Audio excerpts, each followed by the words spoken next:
Hey everybody, welcome back to Hawks Live Season 2, Episode 2. I'm Jacie, Ambrose. I'm Soto. And we have a pretty good episode here for you today. And we're going to start things off with another view at a program here at Northeast Community College.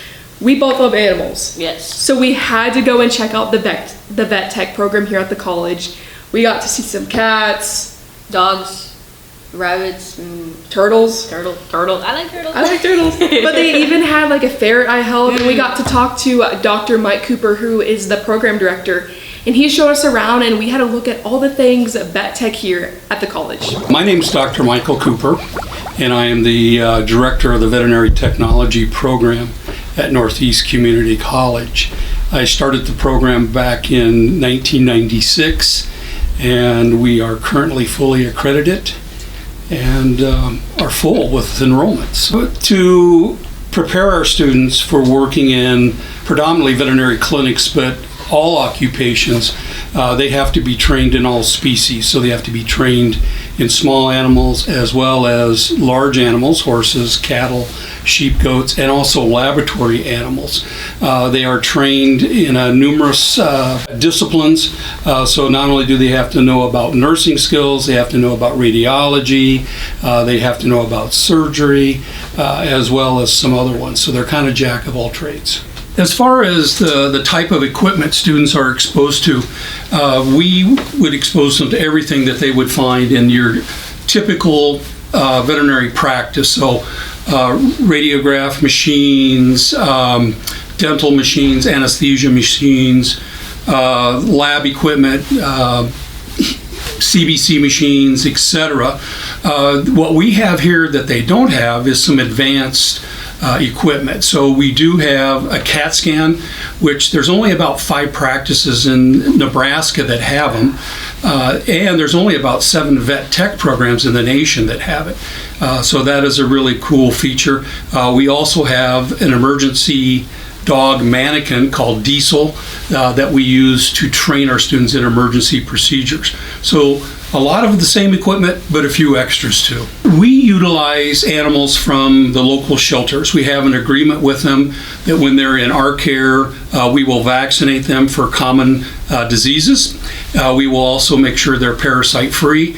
And if they have any underlying infection or abnormality, we'll try to take care of it. So if they have an ear infection, we will treat it. All of this is at no cost to the shelter in a way to repay us being able to use that animal in training our students. So it varies how many we have per week. Typically, we are probably around 10 to 11 dogs and probably about 6 or 7 cats per week that are here. And those are typically exchanged every week, so we get a new bunch in all the time. So no animal really is ever overused. Plus, we have protocols that prevent that as well. Students that are in the program get to see a variety of animals. Obviously, we have dogs and cats from the shelters, but we also have pocket pets, so we have guinea pigs here. We do have ferrets that we own that are here. We have a few exotics as far as we have turtles and tortoises, and we have some spotted geckos. During the lab animal class, we have rats and mice and rabbits here. We have our own college farm, so we actually have a cow-calf operation, so they get plenty of experience around cattle. We own 4 horses that they get exposed to, and we also have swine and sheep that are brought in that we get to work with as well. We're very fortunate. We have some faculty members that have goats, and they will bring them in for our students to work on, as well as sheep. There are a few people in town that breed snakes, and so we do have access to some snakes as well. So they get a pretty good variety of animals that they get to see. The program is designed so that when students reach the last 8 weeks of their sophomore semester, they do an 8-week internship. They are allowed to choose the clinic of their choice. It's meant to explore and hone their skills. And I've had students predominantly go into small animal practices, mixed animal, large animal practices, but I've had a few that have done some specialty ones at research at the University of Nebraska Medical Center, as well as some pharmaceutical companies. I've had students go all over the nation. I've had students in Alaska, Florida, South Carolina, the Dakotas, Texas, Arizona, Las Vegas, so they kind of go all over. And it's a great way to get out and experience what clinical life is, but also it's kind of a nice way to get your foot in the door for a potential job offer. Going to the vet tech building made me miss my dog. Oh, me too. I really miss my cat, especially since she's my Valentine for today. Speaking of Valentines, we went around, asked people some Valentine trivia, you know? I'm here with Josh Becker. So Josh, for your question for today for Valentine's Day trivia, we have, what do yellow roses symbolize? Loyalty. Okay, close. Friendship. I'm here with Leah. So Leah, what percentage of men that are in a relationship make plans in advance on Valentine's Day? So how many of them actually have stuff ready to go? A percent? Yes. Maybe 46%. Okay, you were kind of close, 64. Oh shoot, I was gonna go 60. So you were pretty close, but Awesome. I'm not surprised. I mean, 64% of men don't have their stuff ready to go, but you had more faith in them than I did. I'm here with, I'm Denise with Trio. so Denise, how many heart-shaped boxes of chocolates are typically sold on Valentine's Day? I'm gonna give you a estimate. So I'm gonna give you a hint, it's above 20 million. Above 20 million. Yes. Okay. I'm gonna guess 37 million. You were so close, 35 million. Oh, so only man. 2 off. Otherwise, pretty good. I'm here with Avery Couch. So Avery, on average, how many marriage proposals happen on Valentine's Day? I'll give you a hint, it's above 100,000. That's a huge number. Okay, I'm gonna go with 200,000 then. Okay, close. It was 200,020. So like, pretty That's a lot. close. That's a lot. I'm here with, Josiah. so Josiah, what percentage of women buy Valentines that are sold a year? So for all the Valentines that people buy, what percentage of them are bought by women? 20%?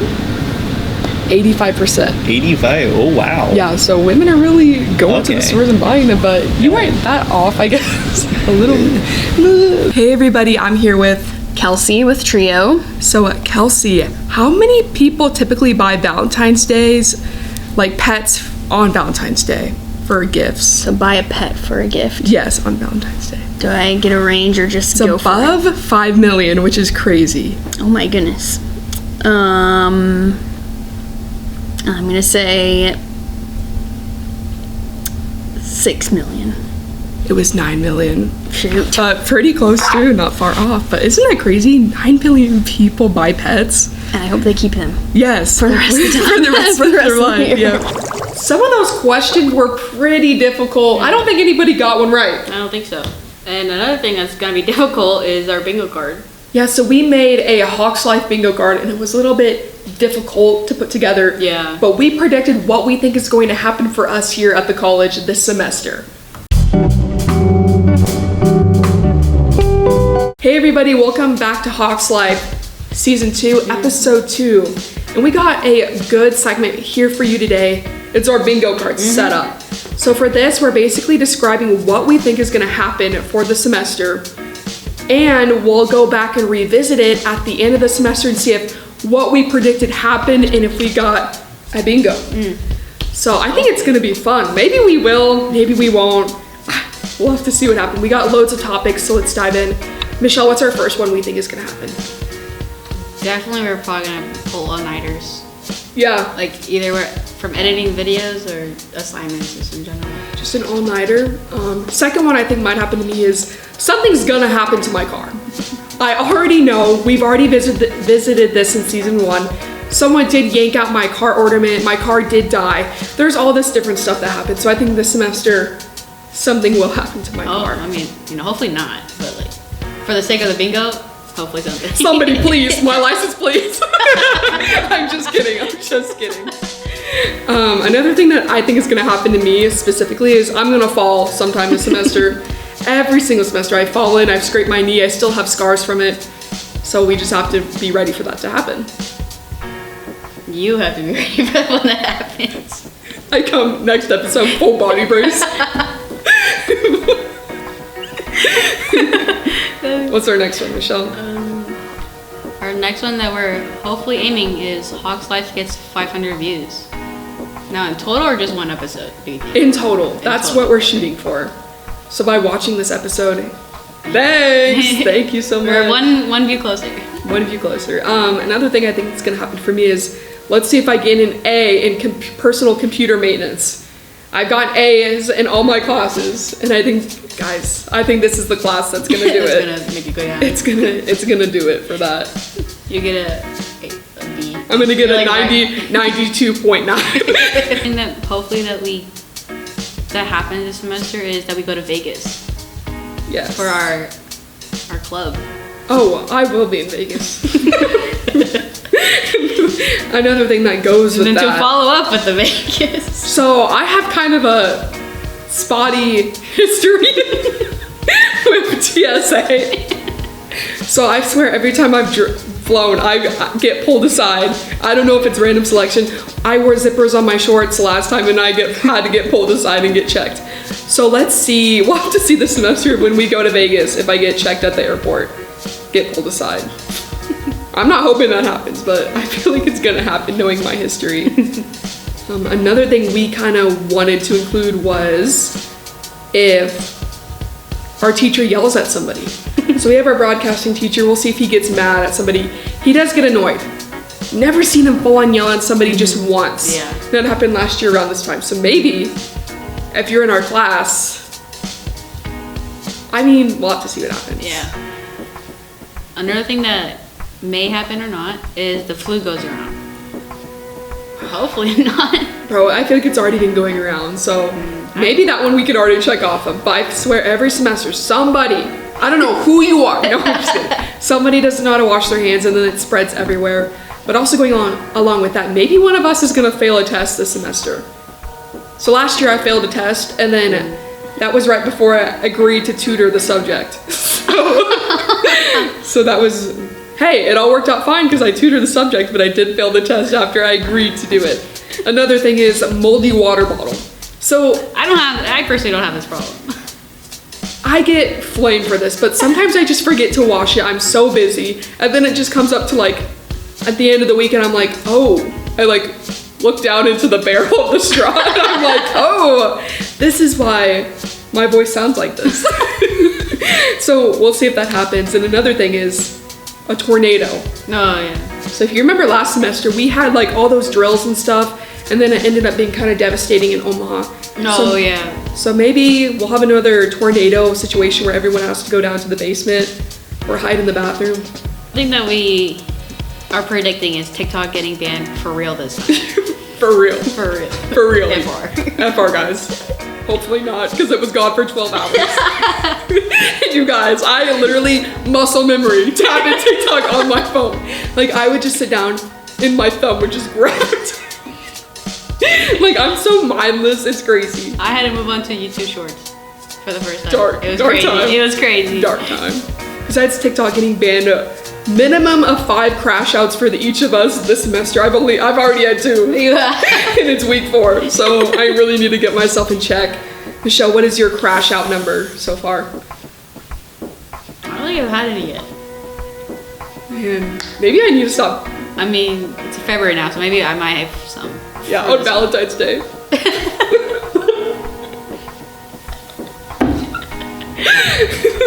catch me crashing on that day. If I see any of you post, Chelsea. I'm just kidding. So Call her out like that. minimum of 5 crash outs this semester. This one, I guess we won't know until like right up until the semester is. If we graduate. If not, you'll be seeing me next year. If not, Hawks Life Season 3. Let's go. Rah.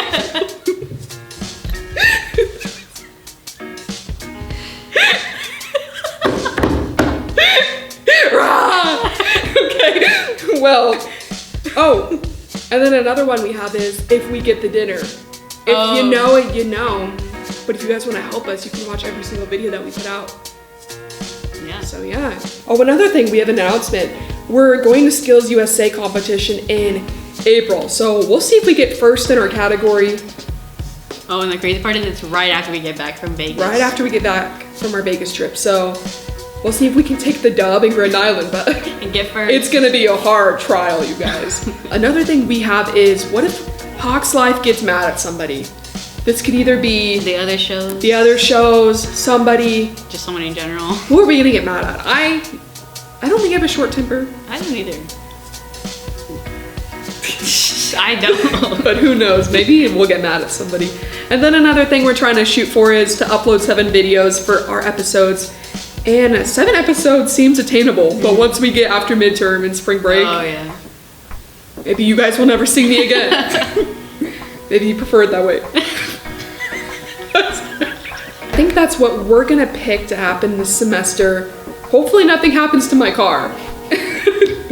But yeah. And hopefully I don't fall, but it's probably gonna happen. But thanks for tuning into this segment for our bingo card for our 4th and final semester here at Northeast. Oh, you know what we forgot to put on the bingo card? What? Being a business professional. But lucky for us, so we went to the business professional panel that FBLA put on here at the college, and we got to learn a little bit more about what it takes to be a young entrepreneur. Hi, I'm Angie Shaffer, and at the college, I am a business instructor, and then I'm an FBLA advisor. So in my classes, I teach a lot of marketing, and I also teach the upper level capstone class called Applied Business Projects. I do some customer service, personal finance, I think I mentioned, so lots of different classes. So FBLA is a business organization designed, to help further kind of that. But it's also, to me, I like to call it more of a leadership organization, because you can be in anything and get something out of it. So we focus on things like network, building your career, especially at the collegiate level, but it's really just about learning how to change and transition from college to career, especially at the collegiate level. That's really what it's focused. So it is business students, but we like everybody, and they add a lot to it. So FBLA, we do a ton at the college. We are probably one of the, I think, most active clubs on campus. So we do things like have events like this Young Professionals panel, where we bring in people to kind of talk about their experiences of just entering into the workforce and try and help students with that. We do a lot of community service, so we do things like Spooktacular, and then one of my favorite things that we created was the Career Closet, and this is basically kind of like what it sounds, but it's gently used clothing that's donated. So we kind of have 2 parts. One, we get donations from people, a lot of our staff, and then sometimes through organizations and businesses too. And then we offer it to students free.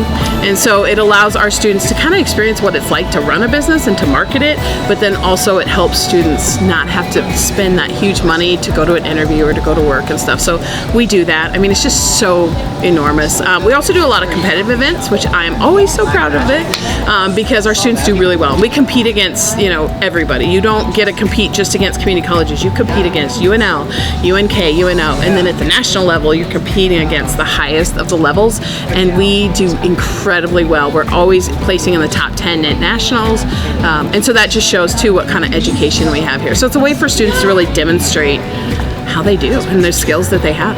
Young Professionals panel that we had today, it's an idea I've been wanting to put together for quite a while, and it's just a way I wanted to get some younger people who are just kind of entering into their careers or within like the first 10 years, and I wanted them to be able to share with students who are about to enter into their careers, like what are some tips and advice that you could use. So like, we can always learn things the hard way. Like I think one of the panelists said you can learn through pain or knowledge or something, and I thought that was so true. And so I just wanted to be able to bring students in and let them ask questions and hear from people who have done it. What advice could I have? What could I do better next time? What should I do to make my career reach a higher level even quicker? the benefit of watching this panel, as I was watching it, I was like, oh, we need every single student in this seat, because the knowledge, like, there were so many different things that you could learn from it. I mean, from an art muralist to a finance person, just so many great pieces of advice. So they learned things on work-life balance. They learned advice, you know, on what to do. I loved one was like, take bigger chances, throw more Hail Marys. You know, that was such great advice. You know, so often you hear, oh, just go slow. You know, one said, no, go big, you're young, do it now, fail quickly. I say that, but you know, those kind of things. So it was just, the knowledge was just unbelievable from every single aspect of it. So I wish more students would come to the next one and take advantage, because it's the best hour you could spend all week, even better than in class. I can say that because I'm a teacher, but it was just, the knowledge was unbelievable.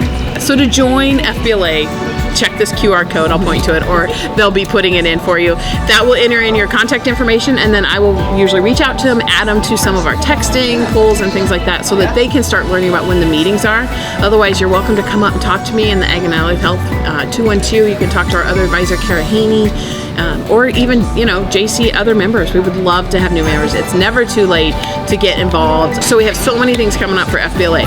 We'll have another, what we're going to call more of the executive panel. So I will hope to bring in some people that have really been in their fields for a lot longer to really kind of share their knowledge with how they came up and some advice to young people. So we're going to do that. And then we, of course, have State Leadership Conference coming up in Kearney in a few weeks, believe it or not, where students will compete, if they'd like to, in business case competitions, and just really show their skills. You know, it's like a sporting event for your business knowledge, or just knowledge in communication stuff.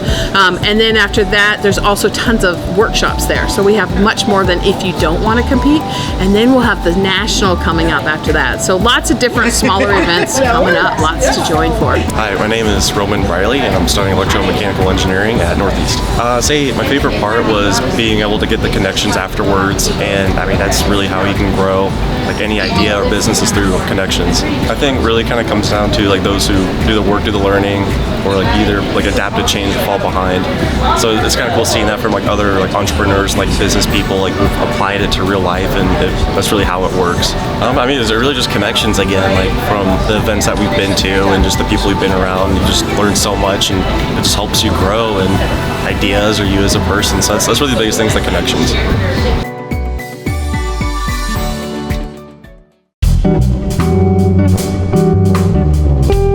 That Young Professionals panel was pretty eye-opening. Yeah, so was the vet tech program. Yeah, and our bingo card, as well as our Valentine's Day's question. It was a pretty good episode here on Hawks Life. And with that, I think we're going to wrap it up. Hawks Life Season 2, Episode 2. I'm Jacie Ambrose. I'm Michelle Soto. And we'll see you next time here on Hawks Life. Peace.